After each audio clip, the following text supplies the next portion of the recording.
로마서 8장 1절 2절 말씀 우리 같은 목소리로 함께 읽도록 하겠습니다. 시작. 그러므로 이제 그리스도 예수 안에 있는 자에게는 결코 정죄함이 없나니 이는 그리스도 예수 안에 있는 생명의 성령의 법이 죄와 사망의 법에서 너를 해방하였습니다. 아멘. 최근에 저는 몇 분의 성도님들로부터 이런 질문을 받게 되었습니다. 그게 뭐냐 하면 목사님, 가계에 흐르는 저주가 있습니까? 라고 하는 질문이었습니다. 제가 그 질문을 받고서 성도분들 중에 가계에 흐르는 저주에 대해서 헷갈려 하시는 분들이 있겠구나 라는 생각을 하게 되었고, 그래서 오늘 말씀을 준비하게 되었습니다. 먼저 소위 가계에 흐르는 저주라고 하는 것이 무엇인가? 이런 겁니다. 나는 신앙생활을 열심히 하고 나는 기도도 열심히 하고 큰 죄도 짓지 않았는데 자꾸만 나에게 일이 잘 안 되고 일이 자꾸 꼬이고 또 질병이 오고 왜 그럴까? 이게 가계에 대대에 흐르는 저주가 있다라고 하는 것입니다. 내 잘못이 아니라 우리 조상이 잘못해가지고 가계에 흐르는 저주 때문에 내가 지금 이렇게 살아가고 있는 것이다 라고 하는 것입니다. 이게 바로 소위 가계에 흐르는 저주라고 하는 것입니다. 예를 들면 이런 겁니다. 미국에 아주 유명한 정치 가문이 있습니다. 케네디 가문이죠. 이 가문에서는 대통령도 나오고 법무장관도 나오고 상원 의원, 하원 의원도 나온 미국의 대표적인 정치 가문입니다. 이 가문에 조셉 케네디가 있었는데 이 조셉 케네디의 아들들이 있었습니다. 첫째 아들이 조셉 케네디 2세인데 이 아들은 2차 세계대전 때 비행기 사고로 그만 죽게 되었습니다. 비극적으로 젊은 나이에 죽게 된 것이죠. 조셉 케네디의 두 번째 아들이 있었습니다. 우리가 잘 알고 있는 존 F 케네디입니다. 35대 대통령이었는데 여러분이 잘 아시는 대로 1963년에 암살당하고 말았습니다. 젊은 나이에 비극적으로 죽게 되었습니다. 존 F 케네디가 죽기 3달 전쯤에 그 가정에 아기가 태어났는데 그 아기가 미숙아로 태어나서 이틀 만에 죽었다고 합니다. 비극적으로 죽은 것이죠. 조셉 케네디의 셋째 아들인 로버트 케네디가 있었는데 이 사람은 법무장관에 올랐던 사람입니다. 형을 이어서 대통령이 되려고 선거 유세를 하던 중에 똑같이 암살당해서 죽었습니다. 이 로버트 케네디의 아들들이 있었습니다. 첫째 아들이 약물 과다 복용으로 죽었습니다. 둘째 아들이 스키장에서 스키 타다가 사고로 죽게 되었습니다. 조셉 케네디의 딸이 있었습니다. 캐서린 케네디가 있었는데 이 사람은 비행기 사고로 젊은 나이에 목숨을 잃었다고 합니다. 케네디가에 왜 이런 일이 계속 반복되는 것일까? 조셉 케네디의 아들들, 세 아들이 금방 죽고 딸이 죽고 손자, 손녀도 3명이나 비극적으로 죽음을 맞이하게 되고 왜 이 가문에 이런 일이 끊이지 않고 일어나는 것일까? 어떤 사람들은 이게 가계에 흐르는 저주 때문이다 이렇게 말을 합니다. 조셉 케네디라고 하는 사람은 원래 영국 대사였습니다. 근데 그 당시에 미국에서 술로 인해서 사고가 많이 일어나니까 미국에 금주령이 내렸던 적이 있었습니다. 술을 제조하는 것도 금지고 술을 판매하는 것도 안 되고 술을 마시는 것도 안 되는 술 금지령이 내려졌던 적이 있었습니다. 사고가 많이 줄었습니다. 그래서 이제 그 금주령을 이제 풀 때가 됐습니다. 금주령을 푼다라고 하는 소식을 이 조셉 케네디가 입수를 하고 미리 영국에서 큰 배를 빌려다가 술을 잔뜩 실어가지고 뉴욕 항에 와가지고 이제 기다리고 있었습니다. 드디어 금주령이 풀리자마자 미국 본토에서는 술을 제조할 수 없었기 때문에 제조를 이제 시작하는데 시간이 걸리잖아요. 그 시간 전에 가지고 왔던 술을 다 풀어버렸습니다. 아주 높은 가격에 팔아버렸습니다. 순식간에 이 모든 술이 다 팔려버렸습니다. 그래서 이 조셉 케네디의 이것으로 인해서 100만 가정이 깨어졌다고 해요. 망하게 됐대요. 그래서 100만 가정을 깨뜨리게 된 그 더러운 돈을 가지고 이 케네디 가문이 정치 자금으로 선거 자금으로 이렇게 썼다고 합니다. 그 100만 가정을 깨뜨린 그 죄 때문에 그 조셉 케네디의 죄 때문에 그 가정에 저주가 흐르고 있다. 그래서 그 아들들이 세 아들도 비극적으로 죽음을 맞이하고 딸도 비극적으로 죽고 손자 손녀 3명도 비극적으로 죽음을 맞이한 것이다. 그 가문에 가계에 흐르는 저주가 있다라고 말을 하는 사람들이 있습니다. 여러분들은 어떻게 생각하세요? 또 다른 예를 들면 어떤 집안의 할머니가 암으로 돌아가셨습니다. 어머니도 똑같은 그 암에 걸려서 돌아가셨어요. 나도 그 똑같은 암에 걸렸습니다. 딸을 보니까 똑같은 암에 걸린 거예요. 아니, 이게 어떤 일이지? 아하, 우리 가문에 흐르는 저주가 있구나. 할아버지가 도박으로 집안이 망했습니다. 똑같이 아버지도 도박으로 집안이 망했어요. 근데 나도 도박에 손을 대기 시작했어요. 이 아들을 보니까 도박에 또 손을 대기 시작하는 겁니다. 이게 왜 이렇게 이런 일이 벌어지지? 아, 우리 가정에 가문에 흐르는, 가게에 흐르는 저주가 있구나라고 생각을 하는 사람들이 있다는 것입니다. 여러분 어떻게 생각하세요? 가게에 흐르는 저주가 있습니까? 이렇게 주장하는 사람들은 성경을 이렇게 증거로 이렇게 내세우기도 합니다. 몇 구절을 한번 찾아보겠습니다. 이 구절 보면 여러분들도 아마 그렇구나라는 생각이 들 수 있습니다. 세 군데만 한번 찾아볼 텐데요. 출애굽기 20장 5절을 보겠습니다. 그것들에게 절하지 말며 그것들을 섬기지 말라. 나 내 하나님 여호와는 질투하는 하나님인즉 나를 미워하는 자의 죄를 갚되 아버지로부터 아들에게로 3, 4대까지 이르게 하거니와. 하나님이 죄를 갚는데 아버지와 아들까지 3, 4대에 걸쳐 죄를 갚겠다 하라고 말합니다. 3, 4대에 걸쳐서. 이걸 보니까 가게에 흐르는 저주가 있구나. 아버지의 죄로 말미암아 3, 4대가 그 징벌을 받는 것이구나, 이렇게 생각이 듭니다. 하나 더 보겠습니다. 창세기 3장 17절을 보겠습니다. 아담에게 이르시되 내가 내 아내의 말을 듣고 내가 내게 먹지 말라 한 나무의 열매를 먹었은즉 땅은 너로 말미암아 저주를 받고 너는 내 평생에 수고하여야 그 소산을 먹으리라. 아담이 죄를 지음으로 말미암아 그 죄가 세상에 들어오게 되었습니다. 아담이 첫 사람으로서 죄를 지음으로 말미암아 모든 사람이 다 죄악에 빠지게 되었습니다. 우리는 사실은 아담의 후손이잖아요, 그렇죠? 아담의 피에서 다 나왔습니다. 아담부터 흐르는 가계의 저주가 있구나. 그래서 우리가 다 그 저주 가운데 있는 것이구나, 이렇게 생각을 하는 사람들이 있다는 거예요. 하나 더 보면 다윗 이야기인데, 다윗이 우리아의 아내 밧세바를 범하고 강간을 하고, 그렇죠? 그리고 살인의 죄까지 저지르게 됩니다. 그리고 나서 하나님께서 그 집안에 두 가지 징계를 내리시는데 이겁니다.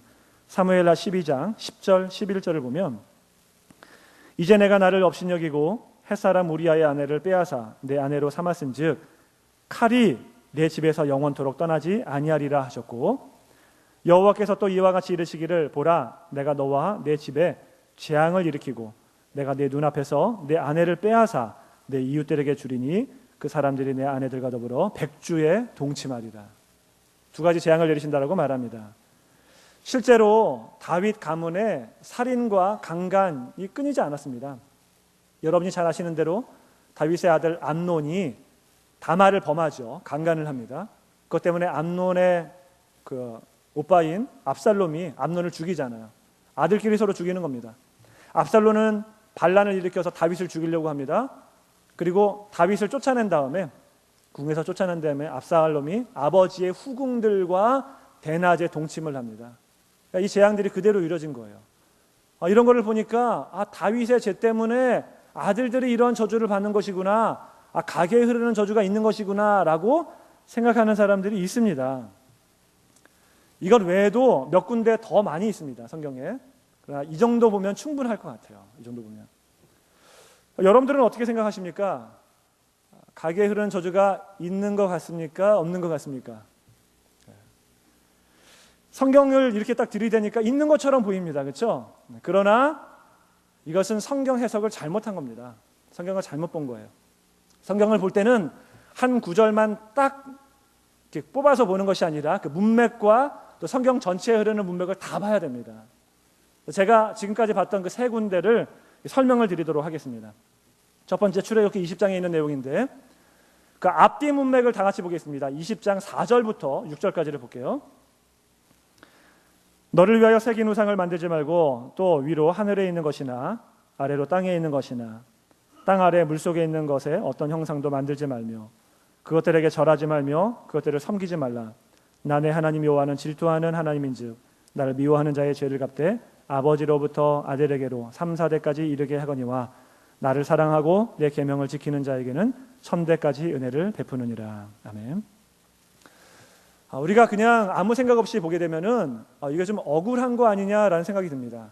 왜냐하면은 아버지의 죄를 아들에게 또 3, 4대까지 죄를 갚겠다라고 말하니까, 아니 아들과 3, 4대의 그 자손들은 무슨 죄예요? 아무 죄도 없는데 그냥 벌을 받는 거잖아요. 이게 불공평한 거 아닌가라는 생각을 하게 됩니다. 왜 그런지 설명해 드리겠습니다. 제가 사실은 이거를 예전에 금요기도회 때 말씀을 드렸던 적이 있었어요. 여러분, 이 지금 본문이 어떤 본문이죠? 문맥이 무엇입니까? 십계명이죠. 십계명의 2계명입니다. 지금 이 죄는 우상숭배의 죄를 가리키는 거예요. 다른 거짓말하거나 다른 뭐 어떤 죄를 가리키는 것이 아니라 지금 우상숭배의 죄를 지었을 때 지금 이렇다라고 지금 말을 하고 있는 겁니다. 이게 키포인트입니다. 게다가 하나 당시 사회문화적인 배경을 이해할 것이 있는데, 그게 뭐냐면 당시 고대 사회는 혈연 중심의 사회였습니다. 이게 굉장히 중요합니다. 혈연 중심의 사회. 혈연 중심의 사회에서는요, 할아버지가 우상을 숭배하면 아버지도 우상을 숭배하게 되어 있어요. 그리고 그 아들도 우상을 숭배해야만 되고 그 아내와 자손들이 다 우상을 숭배해야 됩니다. 그게 혈연 중심의 사회예요. 제가 예전에 인도에 갔었을 때, 뭐 인도 갔다 오신 분들은 아시겠지만 인도는 아직까지도 혈연 중심의 사회입니다. 그래서 어떤 분에게 복음을 전했어요. 또 자매에게 복음을 전했습니다. 이분이 예수님을 믿었습니다. 그래서 이제 세례를 베풀려고 했는데 세례는 못 받겠대요. 왜냐하면 인도에서 세례를 받는다라고 하는 것은 진짜 확실하게 이 종교를 바꾸는 거거든요. 왜 못 받겠습니까? 그랬더니 남편이 아직 예수님을 영접하지 않았기 때문에 자기가 못 하겠대요. 근데 남편만 예수님 믿으면 아내는 자연적으로 따라옵니다.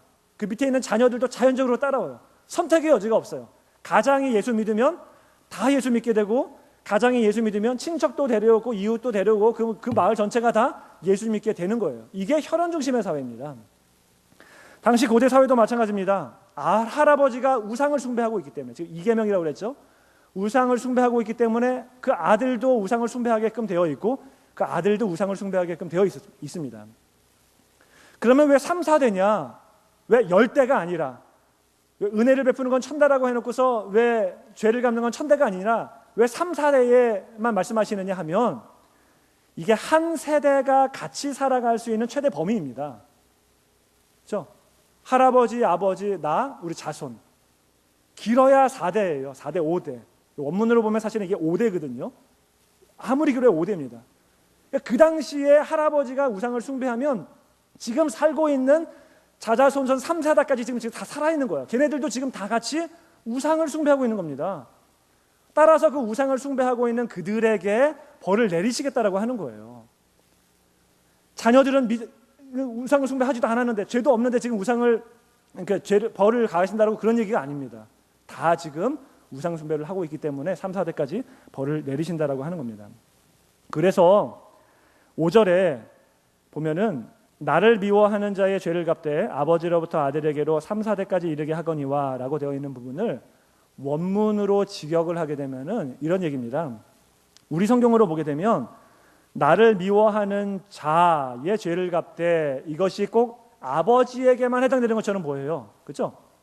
아버지가 하나님을 미워하니까 아들과 3, 4대까지 그 죄를 갚겠다 이렇게 말하는 것처럼 보이지만, 사실은 원문에 보면 나를 미워하는 자가 아버지와 아들과 3, 4대까지 다 걸려 있어요. 나를 미워하는 자가 아버지, 아들, 3, 4대를 다 수식해 주는 겁니다. 이게 가능한 거예요. 같이 살고 있기 때문에, 같이 우상을 숭배하고 있기 때문에 이게 가능한 겁니다. 그래서 사도행전 16장 31절을 보면 우리가 잘 아는 말씀이죠.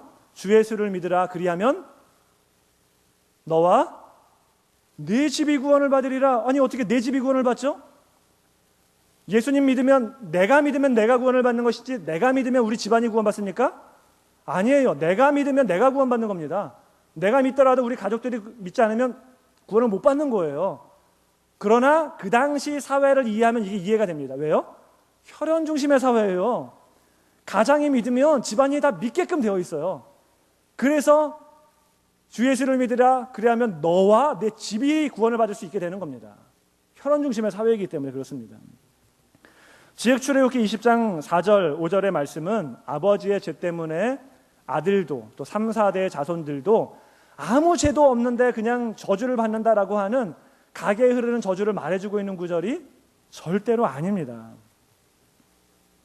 게다가 아까 읽어봐서 아시겠지만 이 문맥을 보면은 이 3, 4대 또는 1000대라고 하는 것이 문자적으로 해석되는 것이 아니에요. 왜냐하면 그 6절을 보게 되면은 나를 사랑하고 나의 계명을 지키는 자에게는 1000대까지 은혜를 베푸신다고 그랬죠. 그렇죠? 아브라함이 하나님을 믿었습니다. 그렇죠? 그러면 그 1000대까지 복을 받아야 돼요. 하나님 믿는 그 혈통이 되어야 됩니다. 근데 여러분 오늘날 유대인들 어떻습니까? 예수님 안 믿는 사람들 많아요. 그렇죠? 아직 1000대까지 안 끝났어요. 말이 안 되는 거죠? 이거는 문자적인 1000대가 아니라 지금 앞구절과 비교하면서 하나님이 그렇게 은혜로운 분이다라고 하는 것을 말해주고 있는 거예요. 설령 너희들이 지금 우상을 숭배하고 있지만 그럼에도 불구하고 너희들이 돌아오면 내 말을 지키고 나에게로 돌아오면 내가 1000대까지도 은혜를 베풀 만한 그러한 사랑이 많으신 하나님이기 때문에 나에게 돌아오라라고 하는 것을 지금 이야기하고 있는 것입니다. 이 구절을 가게에 흐르는 저주로 보는 것은 문맥을 전혀 보지 않고 당시 사회적, 문화적, 종교적 배경을 전혀 고려하지 아니하고 그냥 표면적으로 나타난 것만을 보는 봄으로 말미암아 생겨난 일입니다. 두 번째, 아담이 죄를 지음으로 말미암아 세상에 죄가 들어왔습니다. 이것이 꼭 가게에 흐르는 저주가 계속해서 우리들에게 흐르고 있는 것처럼 보입니다. 그러나 여러분 조심해야 될 것이 하나 있는데 그게 뭐냐면 죄와 저주는 다른 얘기입니다. 죄와 저주는 구분되어야 해요. 아담이 첫 사람으로서 죄를 지었기 때문에 모든 인류가 다 죄 가운데 빠졌고 그 죄에 똑같이 동참하게 되었습니다. 그러나 저주가 흘러오는 것은 아니에요. 성경에도 보면 아담이 저주받았다 이렇게 말하는 구절이 없어요. 아까 읽었었던 창세기 3장 17절을 다시 한번 보겠습니다. 아담에게 이르시되 내가 내 아내의 말을 듣고 내가 내게 먹지 말라 한 나무의 열매를 먹었은즉 땅은 너로 말미암아 저주를 받고 너는 평생에 수고하여야 그 소산을 먹으리라. 누가 저주를 받았습니까? 땅이 받았어요. 땅이. 아담이 저주를 받은 것이 우리에게 흘러오는 것이 아니라 저주받은 땅으로 말미암아 우리가 그 죄의 비참함을 먹고 사는 것입니다. 그 수고를 해야만 되는 그 다른 얘기입니다. 세 번째, 다윗에 대해서도 살펴보면 다윗이 간음죄와 살인죄를 지음으로 말미암아 그 가문에 끊임없이 간음과 살인이 연속해서 일어나게 되었습니다. 꼭 다윗 가문에 흐르는 그 저주가 있는 것처럼 보입니다.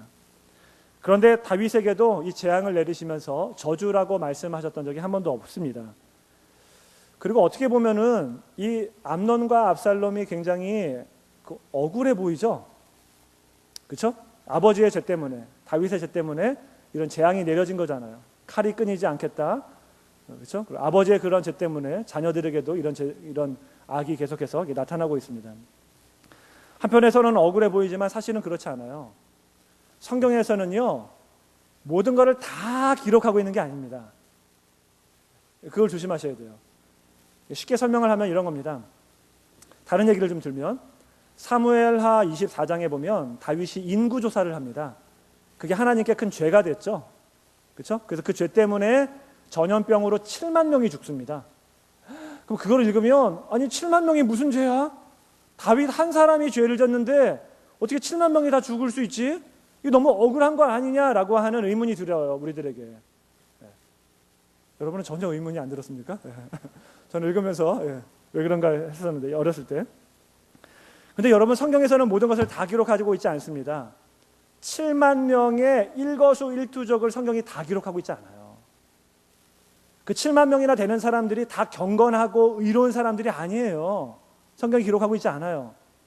분명히 그들도 다 그만한 죄들이 있었을 것입니다. 하나님이 그 죄에 대해서 각각 심판을 내리신 거예요. 징계를 내리신 겁니다.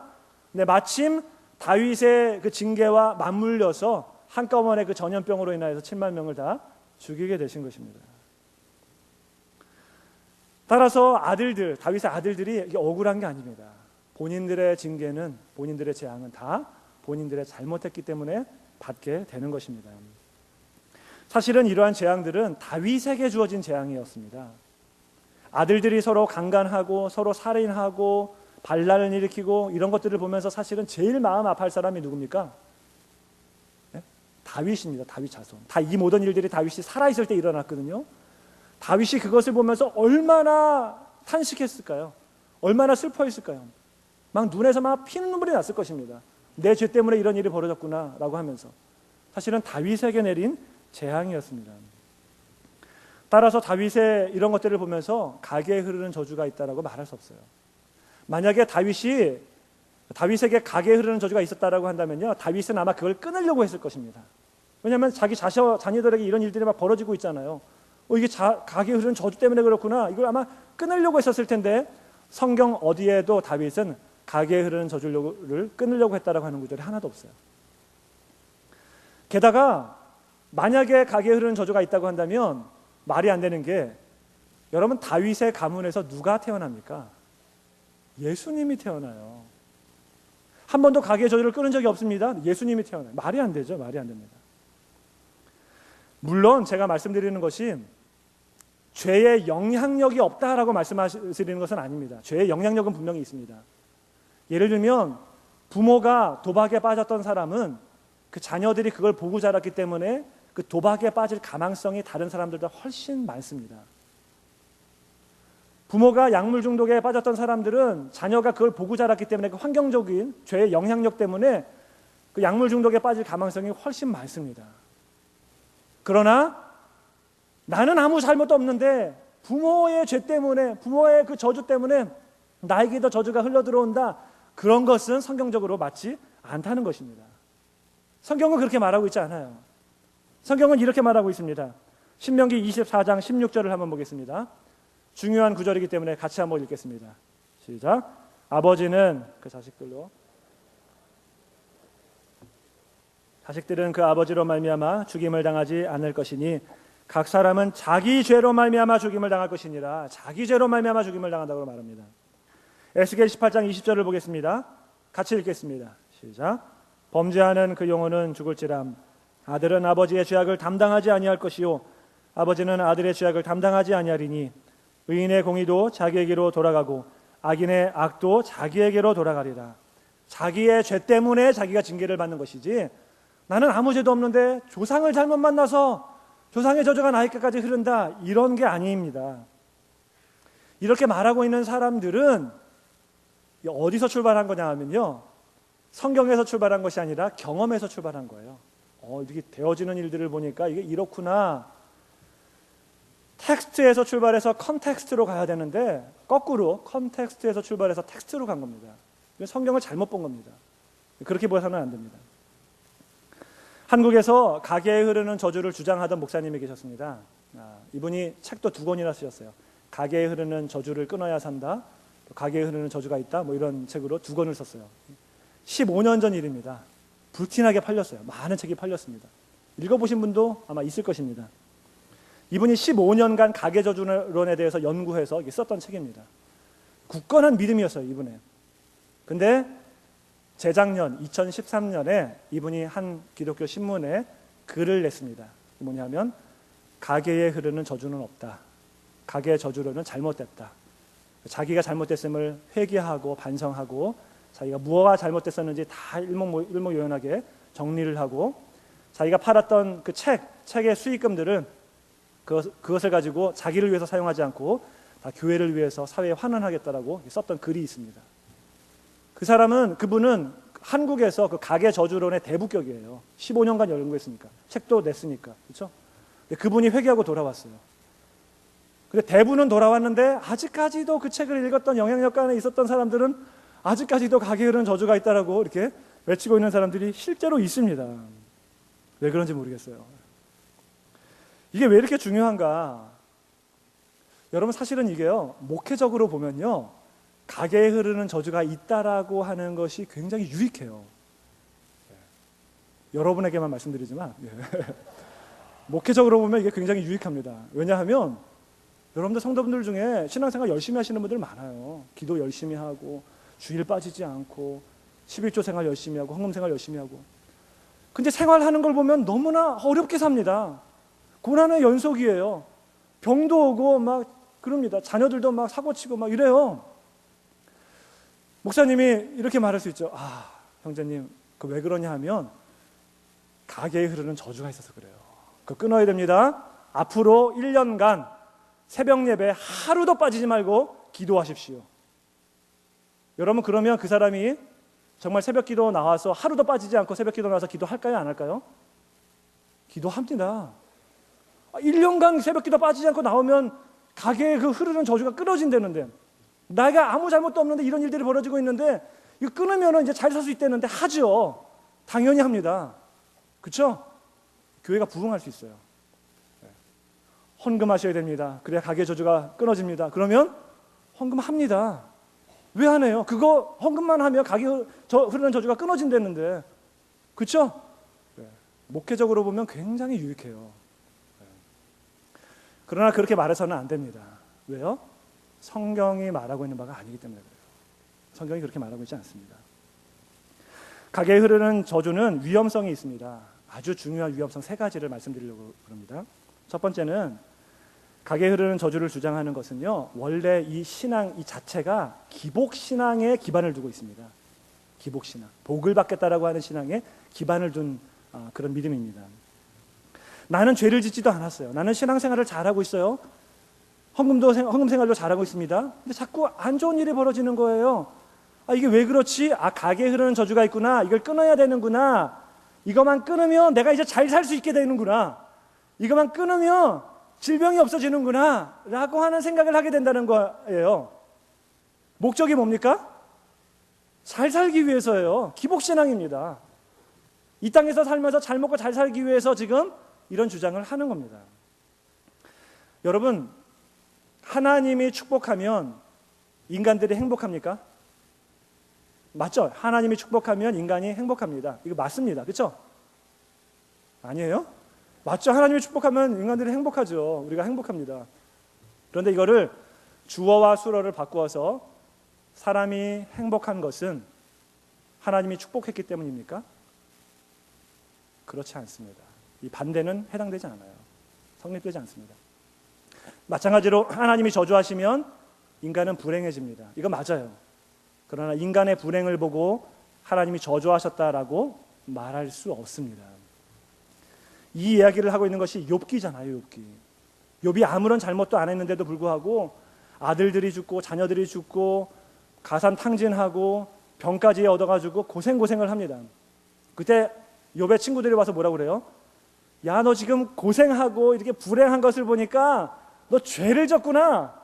회개하라 라고 말합니다. 잘못된 거예요. 그러니까 하나님이 저주하면은 불행해지는 건 맞지만 불행을 보고서 하나님이 저주했다라고 보는 건 맞지 않습니다. 너 지금 이렇게 이 상황을 보니까 죄를 지은 게 분명해. 이거 말이 안 되는 거예요. 이 거꾸로는 해당되지 않는다라고 하는 것입니다. 예를 들어서 어머니에게 어떤 특별한 질병이 있었습니다. 그 질병이 나에게도 똑같이 질병이 찾아왔습니다. 이 질병이 딸에게도 찾아왔습니다. 그래서 이게 저주가 있구나라고 생각하는 것 자체가 잘못이에요. 그 병을 저주로 보는 것 자체가 잘못입니다. 여러분, 질병이 저주입니까? 병에 걸렸다라고 하나님이 저주하신 거예요?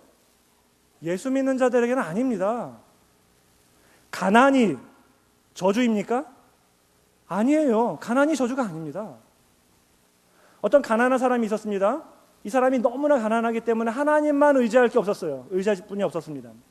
날마다 나와서 기도하는 분이었습니다.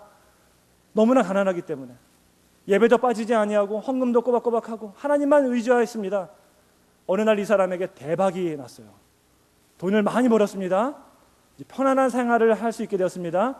그러면서 점점 기도하는 횟수도 줄어들고 주일날 교회도 점점 빠지게 되고 헌금도 안 하게 되고 점점 하나님과 멀어지게 되었습니다. 이 사람에게 돈이 축복입니까? 아닙니다. 돈이 저주예요. 가난이 오히려 축복입니다. 질병이 축복이에요. 왜요? 그 질병으로 말미암아 하나님께 더 매달릴 수 있거든요. 질병으로 말미암아 하나님을 만날 수 있거든요. 질병이 축복이에요. 바울에게도 사단의 가시가 있었다라고 말합니다. 3번이나 기도했대요.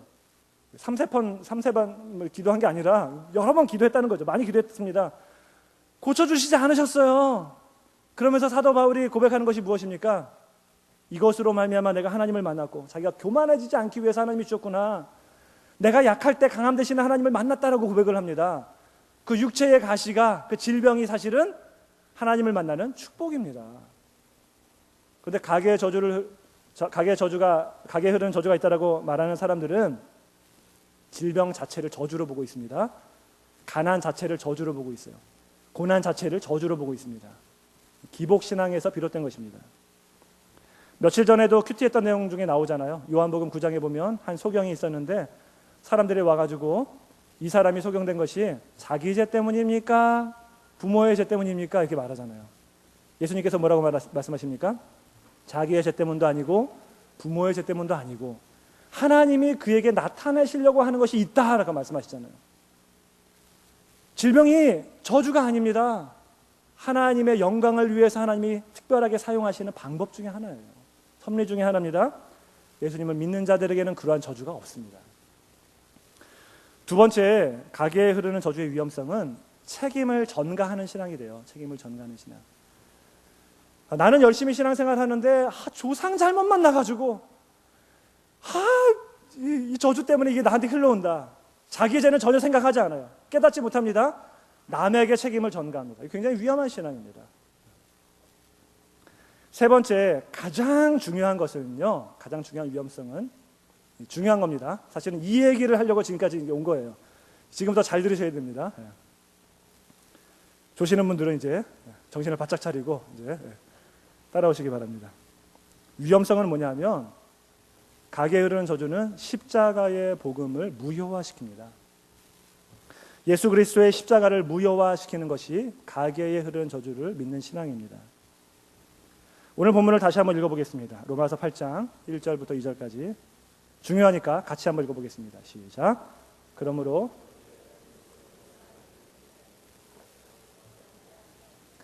이는 그리스도 예수 안에 있는 생명의 성령의 법이 죄와 사망의 법에서 너를 해방하였습니다. 아멘. 옛날 성경에는 나를 해방하였습니다 이렇게 말하고 있어요. 영어 성경에도 나를 이렇게 말하고 있는데 사본마다 약간씩 다르기 때문에 나도 맞고 너도 맞습니다. 나도 맞고 너도 맞습니다. 예수 그리스도 안에 있는 자에게는 결코 정죄함이 없다라고 말합니다. 죄와 사망의 법에서 해방되었다라고 말을 합니다. 그런데 아직까지도 가게에 흐르는 저주가 있다, 예수 믿는데도 불구하고 아직 우리 가문에 흐르는 저주가 있다라고 말하는 사람들은 예수님을 믿지 않은 사람들이에요. 예수님이 십자가 사건으로 다 모든 저주를 끊었다라고 말씀을 하고 있는데도 불구하고 예수님의 십자가로 아직 부족해, 이걸 끊어야 되는 거 아직도 남아있어 라고 말하는 것과 마찬가지입니다.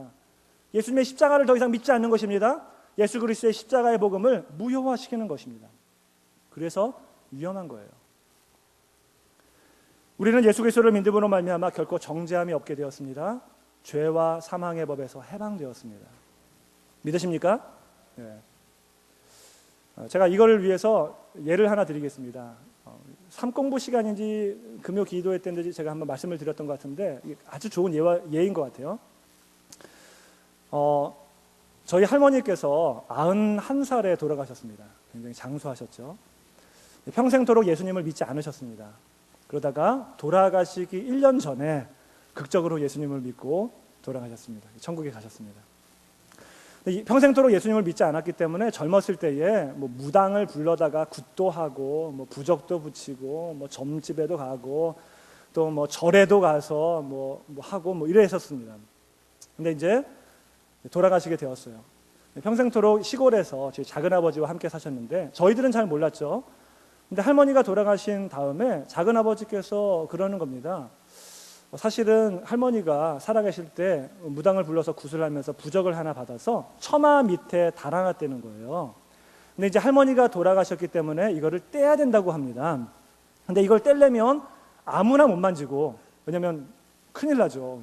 부정타니까 반드시 무당을 불러다가 굿을 해서 무당이 떼야 된대요. 그런데 무당을 부르면 돈이 너무 비싸니까 작은아버지께서 저보고 대희야, 네가 떼라. 왜냐하면 너는 목사잖아. 우리는 부장 탈까봐 우리는 못 떼겠어. 네가 올라가서 떼. 그래서 제가 사다리 타고 올라가서 뗐습니다. 떼가지고 보니까 새 집이 이렇게 이미 젖어서 절반 정도 훼손돼 있고 나머지 떼서 불에 태웠어요. 아무 일도 안 생겼습니다. 저에게는 그런 일이 벌어지지 않습니다. 부적이 가지고 있는 그런 부정이라든지 저주가 저에게는 절대로 임하지 않습니다. 왜요? 목사잖아요. 근데 목사에게만 그런 것이 아니에요. 예수 믿는 모든 자에게 해당되는 것입니다. 여러분들이 예수님을 믿는다고 한다면 여러분들이 가서 떼도 돼요. 더 이상 저주가 없습니다. 정죄함이 없습니다. 죄와 사망의 법에서 해방되었습니다. 완전히 해방되었어요.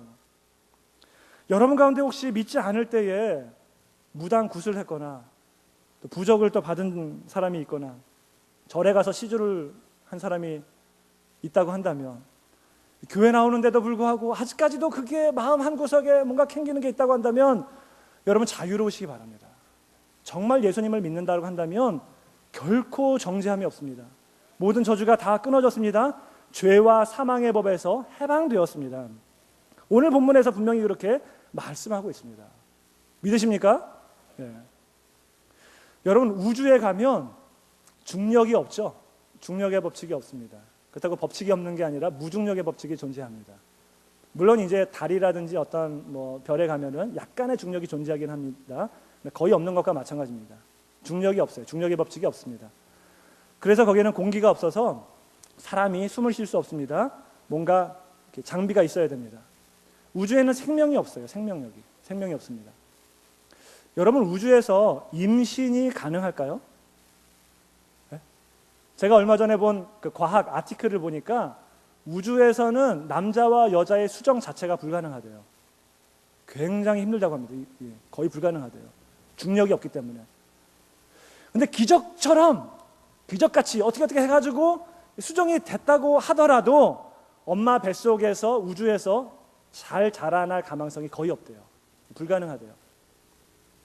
근데 정말 기적적으로 이렇게 부어 올라가지고 잘 이렇게 자라났다고 하더라도 출산을 잘 할 수 있는 확률이 거의 없대요. 불가능한 일이에요. 중력이 없어서 이 출산 자체가 힘들다고 합니다. 근데 정말 기적적으로 애가 이게 태어났다고 하더라도 이 아이가 굉장히 건강하지 못한 아이가 태어난다고 합니다.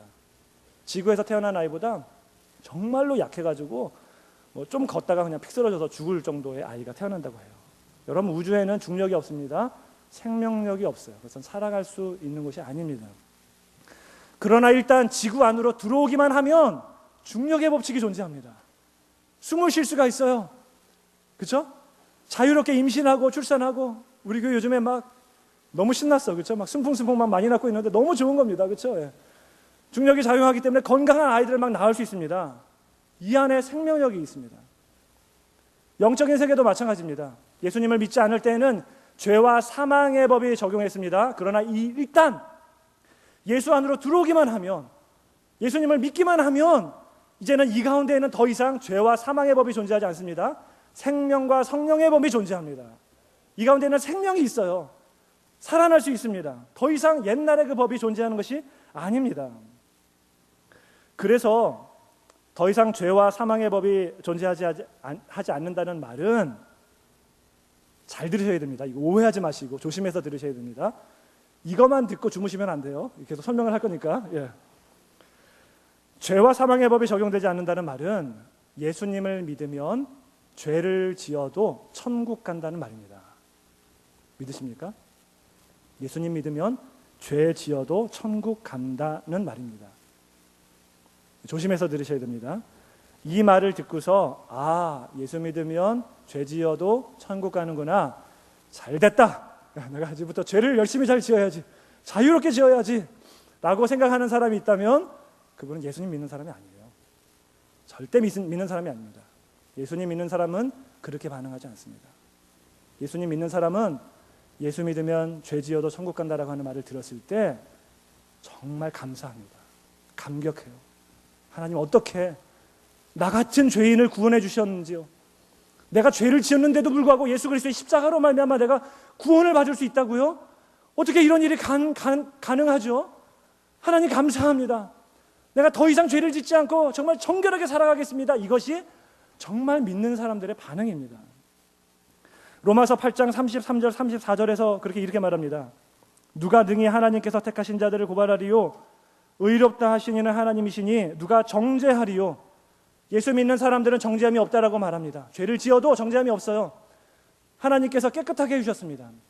예수 그리스도 안에서 모든 죄와 사망의 법은 끊어지고 생명의 성령의 법 안으로 들어왔기 때문에 이게 가능해진 것입니다. 그런데 정말 조심하셔야 돼요. 말씀드렸던 것처럼 그래? 자유롭게 죄를 지어야 되겠네? 이렇게 말하시는 분은 아직 예수님을 믿는 사람이 아닙니다. 오늘 본문의 말씀은 그러므로로 시작됩니다. 이 말은 앞에 있는 내용들과 무관하지 않다는 말이에요. 앞에 있는 내용들을 보면 바울이 지금 어떻게 말하고 있는지 우리가 알 수 있습니다. 24절부터 25절까지를 보겠습니다. 로마서 7장 24절 25절. 오호라 나는 곤고한 사람이로다. 이 사망의 몸에서 누가 나를 건져내랴. 우리 주 예수 그리스도로 말미암아 하나님께 감사하리로다. 그런즉 내 자신이 마음으로는 하나님의 법을 육신으로는 죄의 법을 섬기노라. 아직까지도 바울도 죄를 짓고 있었어요. 그런데 그 반응이 무엇이었냐 하면 오호라 나는 곤고한 사람이로다 라고 하는 것이었습니다. 누가 나를 사망의 몸에서 건져내랴. 나의 몸은 연약하고 나는 죄가 가득한 사람이기 때문에 자꾸만 죄에 넘어지는구나. 오호라 나는 곤고한 사람이로구나.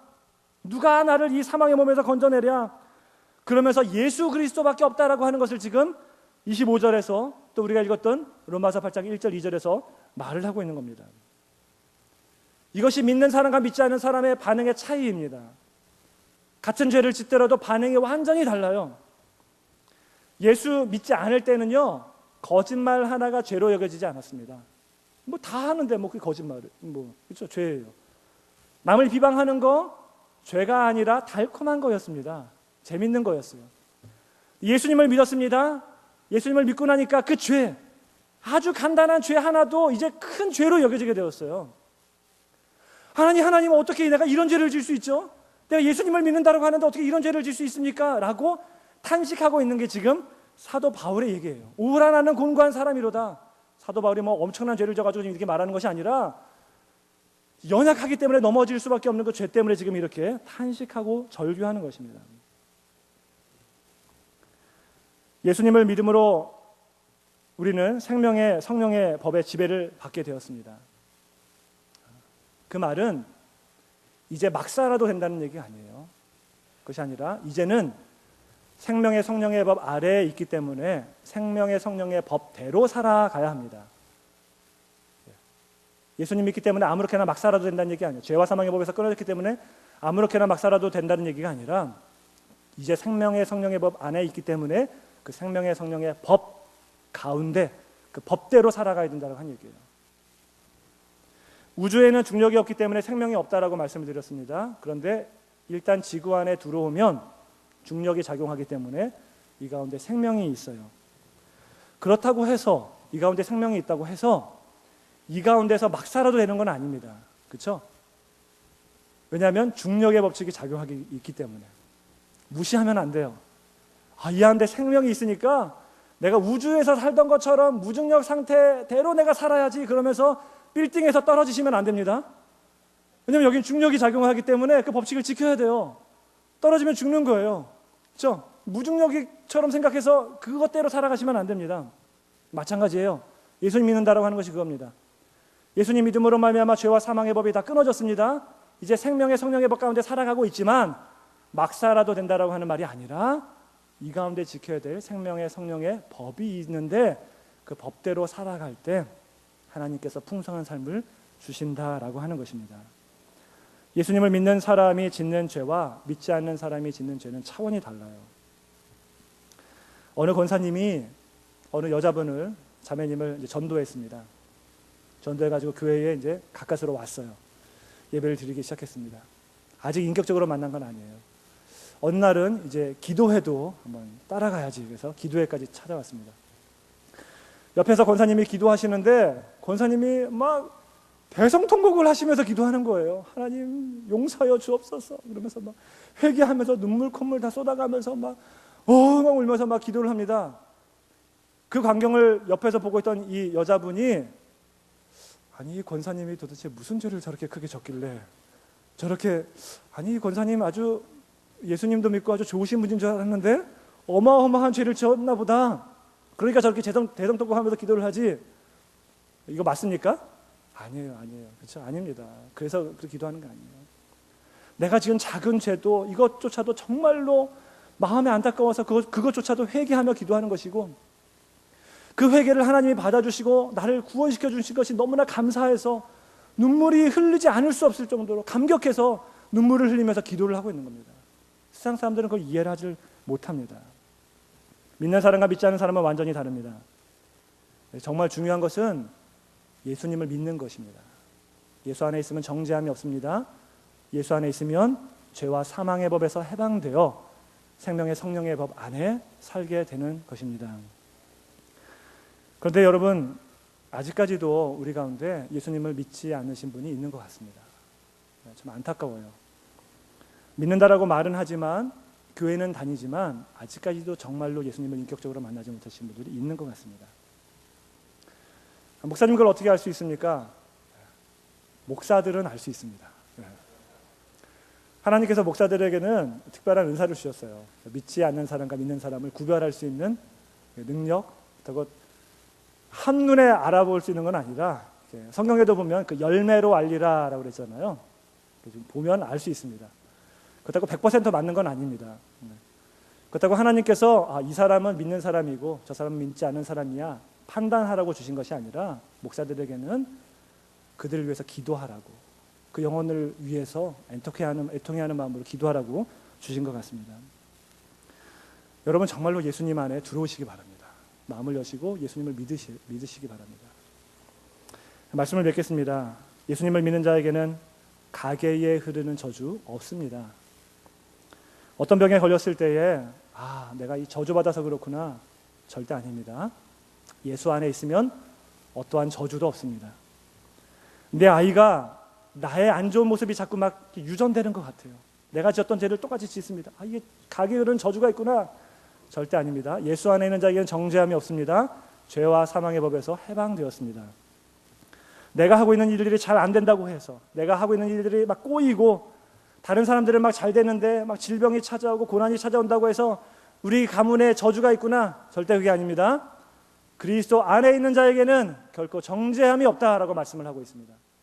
예수님 믿으면 죄와 사망의 법에서 해방된 줄 믿으시기 바랍니다. 정말 예수님 믿는다고 한다면 여러분, 이제는 생명의 성령의 법이 우리를 지배하는 것이고, 그러면 이제 생명의 성령의 법대로 살아가야 하는 것입니다. 아직까지 예수님을 영접하지 않으신 분이 있다면 여러분들 속히 마음의 문을 여시고 예수님을 영접하시기 바랍니다. 믿지 않으시는 분들은 아직도 마음에 뭔가 묶여 있습니다. 그것을 끊지 못합니다. 잘 먹고 잘 살더라도 마음에 평안이 없습니다. 왜냐하면 아직까지도 죄와 사망의 법에 묶여 있기 때문에 그렇습니다. 마음의 문을 열고 정말로 예수님을 영접하면 그 죄와 사망의 법이 끊어지고 이제 생명의 성령의 법 가운데 살 수 있게 됩니다. 부디 우리 교회에 들어오시는 모든 성도님들은 정말 한 분도 빠짐없이 정말 예수님을 믿음으로 말미암아 우리 생명의 성령의 법으로 해방을 경험하실 수 있는, 그 축복을 누리실 수 있는 저와 여러분 되시길 간절히 축원합니다.